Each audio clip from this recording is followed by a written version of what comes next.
tal amigos? Bienvenidos a nuestro primer programa de Mundo Salud. Mi nombre es Julio Vázquez y los invito a acompañarme en cada edición.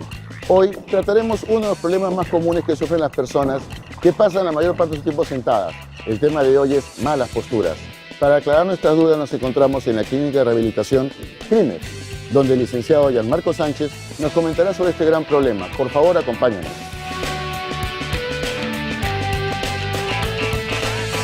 Bueno, nos encontramos con el licenciado Gianmarco Sánchez. Gianmarco, ¿cómo estás? ¿Qué tal? Gracias, Julio. Él nos va a explicar hoy día todo sobre malas posturas. Gianmarco es especialista y bueno, cuéntanos, ¿cuáles son las malas posturas más comunes? Para hablar de malas posturas, en realidad tendríamos que pasarnos todo el día hablando. Hablemos de las más comunes. El hombre en general, durante el día está un 60% del día sentado, especialmente si tienen una labor administrativa. Una de las posturas más comunes y más problemáticas que tiene el ser humano es básicamente al estar sentado. Y lamentablemente la tecnología ha contribuido a que esta postura todavía sea peor. ¿Por qué? Porque antes por lo menos podíamos sentarnos y cuando nos sentábamos agarrábamos un libro y nos poníamos siquiera en esta posición. No estábamos en una flexión completa. Ahora, el hecho de tener una laptop frente a nosotros nos obliga a estar así, estar en esta posición. Al estar en esta posición, las laptops son pequeñas, nosotros llevamos los hombros hacia adelante, llevamos la cabeza hacia adelante, llevamos la cabeza hacia abajo para poder ver la laptop. Y si tú te das cuenta, la parte baja de mi columna, la parte media de la columna y la parte cervical o parte alta de la columna, toda está formando una C. Cuando yo estoy sentado en esta forma que te acabo de mostrar, equivale más o menos, haz tu dedo así. Si tú haces tu dedo así, sientes que se estira acá. Hay un estiramiento, sí, claro. Y si lo dejas 2-3 minutos, probablemente ya no sientas nada, porque se adormeció, te acostumbraste. Te hago la pregunta, ¿porque no sientas nada significa que está bien? No, definitivamente no. Definitivamente no, estás sobreestirando todas estas estructuras. Y estamos hablando solamente acá de partes blandas. Músculos, tendón, cápsula. Y no estamos hablando de la estructura que más dolor provoca en la columna, que son estos discos intervertebrales. Si ustedes pueden apreciar acá, estos de color crema vendrían a ser la representación de las vértebras y estos que son más transparentes son los discos intervertebrales. ¿Para qué me sirven los discos intervertebrales? Una vértebra encima y una vértebra abajo, el disco intervertebral en medio, lo que va a hacer es crear una especie de cushion. Como una almohada amortiguadora. Un amortiguador, exacto. Pero además también me va a favorecer la distribución de los pesos. Del peso que viene de arriba y del peso que viene de abajo. Porque hay una reacción del piso sobre el cuerpo, ¿no es cierto? Entonces viene un peso de arriba, viene un peso de abajo, el disco me lo ayuda a distribuir en todo el cuerpo vertebral. Para mantener el punto de gravedad. Exacto. Mantener el punto de gravedad, evitar que se dañe solamente una parte de la vértebra, evitar que solamente se cargue una zona, distribuye adecuadamente hacia los miembros, a superiores, inferiores, distribuye los pesos adecuadamente. Pero ¿qué ocurre con este disco? Si yo tomara un disco, lo saco y te lo muestro, lo que vamos a encontrar son anillos concéntricos, o sea, tienen un mismo centro. Esos anillos, desde la parte más interna a la parte más externa, vienen de los más delgados a los más gruesos. El anillo externo, que es el que podríamos ver acá, ese va a ser el anillo más grueso. Mientras más interno se haga el anillo, va a ser más delgado. Y en medio se va a encontrar el núcleo. El núcleo vendría a ser como una pasta dental. Todos hemos intentado de niños jugar con la pasta dental y presionar la pasta dental. La pasta dental no la podemos presionar. Cuando hacemos esto, se va por todos lados. Se desparrama. Y cuando está dentro del tubo del dentífrico cerrado, yo la presiono arriba, se va hacia abajo. Y si la presiono abajo, se va hacia arriba. Siempre en sentido contrario. En el núcleo también va a ser lo mismo. Si yo tengo el núcleo en medio del disco y yo lo presiono por la parte posterior, el núcleo se va a ir hacia adelante. Si lo presiono por la parte anterior, el núcleo se va a ir hacia atrás. Vale decir que si yo hago alguna actividad que implica flexión, el núcleo se dispara hacia atrás. Si hago alguna actividad que implica extensión, el núcleo se dispara adelante. Los movimientos del ser humano no son puros hacia adelante y hacia atrás. los movimientos del ser humano son combinados. Por ejemplo, yo que soy diestro, la mayoría de veces que me agacho en este sentido para recoger algo. Y si flexiono hacia adelante y a la derecha, el núcleo se va hacia atrás a la izquierda. Por ejemplo, yo siempre trato de ponerle casos fáciles a los pacientes para que me entiendan. Si tú tienes un colchón de agua, el colchón de agua está preparado para que tú duermas y tu esposa duerma contigo. Y va a mantener una presión estable, normal, no va a haber una gran presión interna dentro del colchón. Pero si en vez de que tú te eches, se echa un rinoceronte que pesa, el peso es la suma del peso de tu esposa multiplicado por 6, entonces esa presión interna del colchón va a aumentar tanto que el colchón puede explotar hacia los lados, ¿no es cierto? Exactamente ocurre lo mismo acá. Al estar en malas posiciones, la presión interna del núcleo puede aumentar muchísimo, empujando el núcleo hacia el sentido contrario hacia donde estés. Si en este caso yo estoy en flexión, estoy hacia adelante, el núcleo se está empujando hacia atrás. Y esto se agrava más porque esa posición se mantiene por horas. Totalmente. Por el sedentarismo, ¿no? Totalmente. Si yo mantengo esta posición por horas, estoy multiplicando la presión interna dentro del disco por 6 por las horas que esté sentado en esa posición. Wow, estamos hablando de un caso muy complicado para muchas personas que están 8 horas sentadas en la misma posición. Durante 6 días a la semana. Y que desconocen que esa posición es mala. Recapitulando rápidamente, todas las posturas mantenidas en flexión aumentan mucho la presión interna dentro del disco. Pero no solamente son las posturas, sino también son los movimientos al entrar o salir de la postura. Por ejemplo, todos nos sentamos, cuando vamos a sentarnos, la mayoría simplemente se desparrama en la silla. Hace esto y se tira. Eso lo que está haciendo es un golpe y seguido de una flexión rápida, brusca, fuerte. Es muy distinto a que si yo vengo, me quiero sentar, mantengo mi espalda recta y con la espalda recta me siento con la fuerza de mis piernas. ¿Te das cuenta que mi espalda siempre estuvo recta? Sí. No he aumentado para nada la presión dentro de mi columna. Y no se creció presión sobre tu y dándole curvatura, ¿no? Exacto, mantengo la curvatura. Si a eso le sumo el utilizar un cojín lumbar, donde yo puedo ir hacia atrás y mantener, ¿te das cuenta? Estoy manteniendo mi curvatura y no estoy en esta posición. Voy a mantener una adecuada presión intradiscal. Pero no es lo único, hay gente también que le gusta sentarse en la punta de la silla. Ese es otro problema. Cuando te sientas en la punta, si bien es cierto, es un problema menor y causa menos daño, eso es verdad, causa menos daño, no necesariamente es la mejor postura. ¿Por qué? Porque la gente que se sienta en la punta tiende a hacer daño ya no en la región lumbar, porque en la región lumbar, al sentarse en la punta, necesitas un mayor equilibrio y mantienes la curvatura. Pero si hacen esto y ya le empiezan a hacer daño a la región cervical. Claro. Y en la región cervical, si tú te puedes dar cuenta, los discos son más delgados todavía. Y no solamente hay discos, sino, ¿ves esto rojito? Sí. Estos rojitos son arterias. Esas arterias llevan oxigenación a la parte del cerebelo. Entonces, esas personas que dicen, después de un rato de estar trabajando, empiezo a marearme, empiezo a sentir incluso náuseas, me siento muy incómodo, o otras me dicen que sienten pues como que se les nubla la mente, incluso han llegado a decirme como que le están haciendo brujería porque sienten que ya no son totalmente lúcidos. Esa es una de las razones. Porque no está llegando el oxígeno al cerebro. Exacto. Porque está siendo bloqueado por... Si yo bloqueo acá, con la cabeza, o si bloqueo acá, se reduce la cantidad de oxígeno que llega al cerebro. Si te das cuenta, en la región cervical es la única zona por donde las arterias pasan entre las vértebras. En la dorsal y en la lumbar no. Por eso es que la cervical es muy importante mantenerla bien. Te muestro algo. Cuando nosotros estamos sentados, digamos que la región lumbar la tenemos bien, la dorsal bien, pero la cervical la tenemos en esta posición. Entonces lo que estamos haciendo es estamos llevando a una flexión de la cervical inferior y extensión de la cervical anterior. Entonces, ¿te das cuenta el ángulo que estoy creando acá? Ujú. Disminuye la circulación considerablemente. Esta postura frente a la computadora, esta postura leyendo un libro, esta postura acá, que todo el mundo anda ahora acá, ¿no?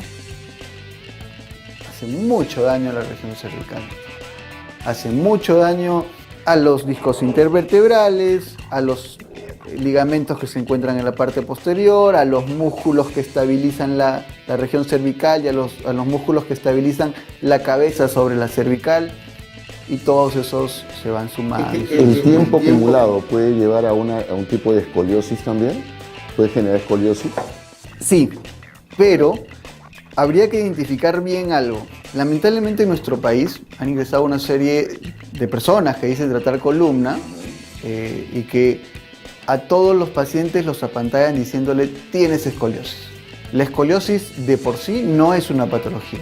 La escoliosis es una desviación lateral de la columna. Las desviaciones normales de la columna son antero-posteriores. Cuando son laterales, cuando son a los lados, son desviaciones adquiridas, la escoliosis. Pero por ejemplo, si yo soy diestro y todo el día trabajo con mi mano derecha, hago masajes, tracciono, movilizo, entonces estoy trabajando todos mis músculos derechos, ¿de acuerdo? Entonces esos músculos es lógico que empiecen a tirar un poquito la columna hacia la derecha. Hacia el lado derecho, claro. Entonces va a haber una escoliosis, pero esa escoliosis es fisiológica, es natural, es normal, no es patológica, no provoca dolor. Las escoliosis que son patológicas son aquellas que son superiores a 5 grados, o sea, que sacan de su posición la columna más de 5 grados. Si tú sacas más de 5 grados la posición de cualquier articulación, no solamente columna, dedos, muñeca, codo, todas las articulaciones, vas a tener una patología. Pero si no es más de 5 grados, no. Pocos, muy pocos son los pacientes que tienen más de 5 grados. Sin embargo, te toman una radiografía, te van a encontrar escoliosis porque todos tenemos escoliosis fisiológica y te van a decir, no, 27 sesiones de tratamiento y con 27 sesiones de tratamiento vas a estar ok. Saben exactamente el número. Bueno, cuando te digan eso, duda y duda en serio. Una de las cosas más comunes es que hacia la tarde tengan más dolor, y eso es porque todo el día estuvieron sobrecargando su columna y dicen, ya me voy a mi casa a relajarme, y van y se sientan en el carro en esta posición. Tipo piloto de Fórmula 1. Exacto. Muy mala posición. Vas a tener mala postura sentado en la oficina, mala postura sentado en el carro, mala postura echado en tu cama. Vas a tener malas posturas en todo momento. Y no te das cuenta, pero minuto a minuto, segundo a segundo, hora a hora, día a día, mes a año, le estás haciendo daño a tu Pero cuerpo. ahora último se ha agudizado más el problema porque veo que los escritorios de los niños en los colegios no están preparados para ellos. Después los veo también cargando unas mochilas tremendas en la espalda que los obliga a tirar hacia adelante. Veo también que usan zapatos que no son, o sea, estéticamente se ven bonitos, pero no son los zapatos adecuados. Entonces ya se van maleducando a su cuerpo desde el comienzo a malas posturas cuando juegan los juegos electrónicos o cuando utilizan las tablets. O sea, también siempre cogidos, siempre curvados. O sea, ya están desde niños generando, con estos cambios de tecnología, generando una mala posición que van arrastrando hasta mayores. Exactamente, esa es una muy buena observación. Pero debo decir también que eso depende de nosotros los padres. ¿Por qué? Por ejemplo, no te voy a negar, o sea, ya todos los niños tienen tablet.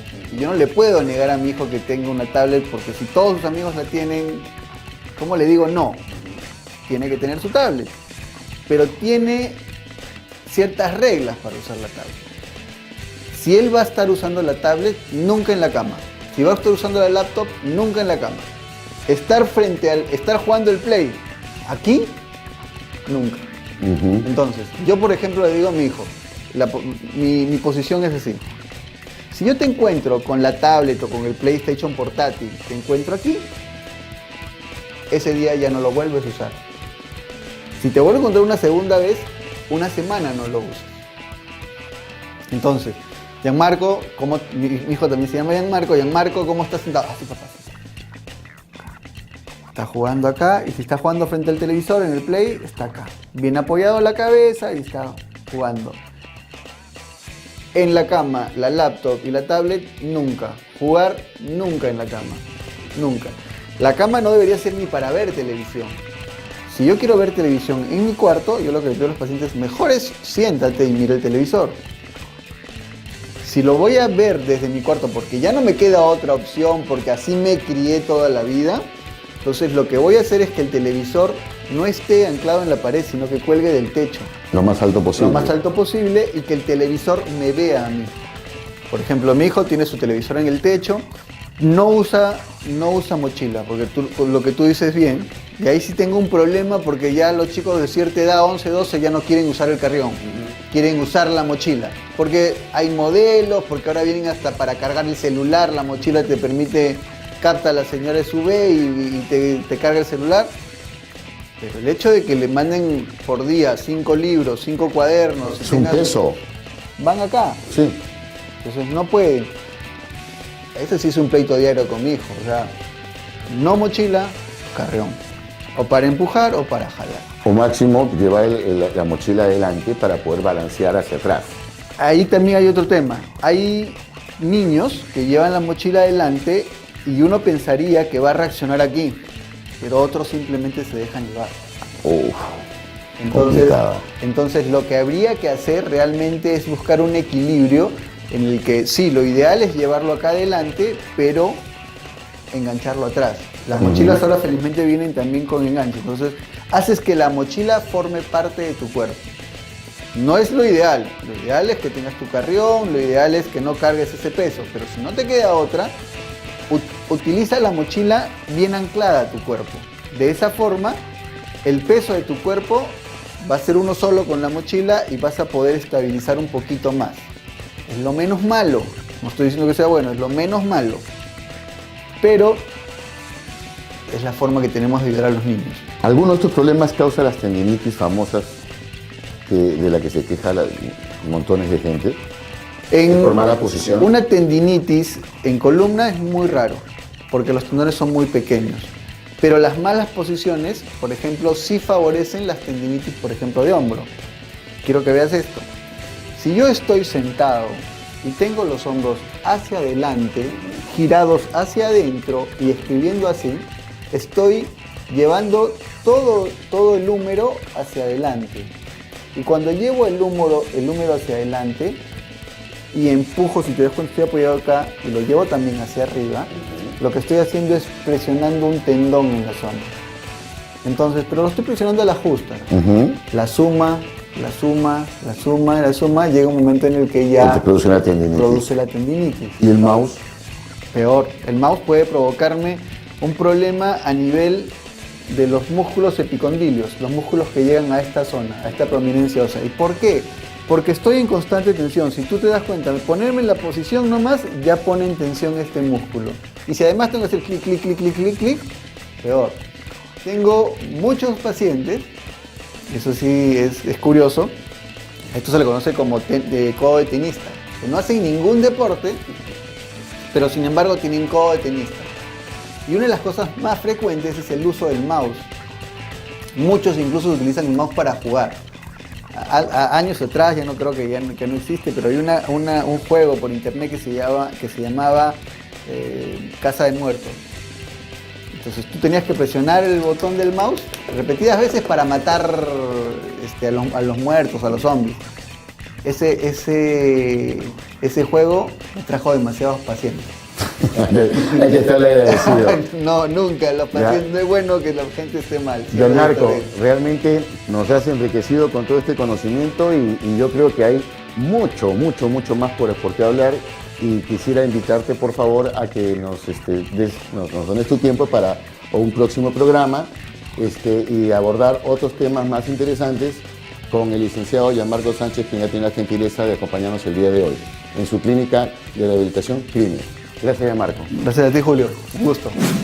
Bueno, amigos, espero que hayan quedado aclaradas muchas dudas y esperamos poder volver a tener invitado al licenciado Gianmarco Sánchez. Recuerde que cualquier consulta o duda puede escribirnos al Twitter o Facebook que aparece en pantalla. Nos vemos en el siguiente programa de Mundo Salud, porque tu bienestar es nuestra preocupación. Gracias.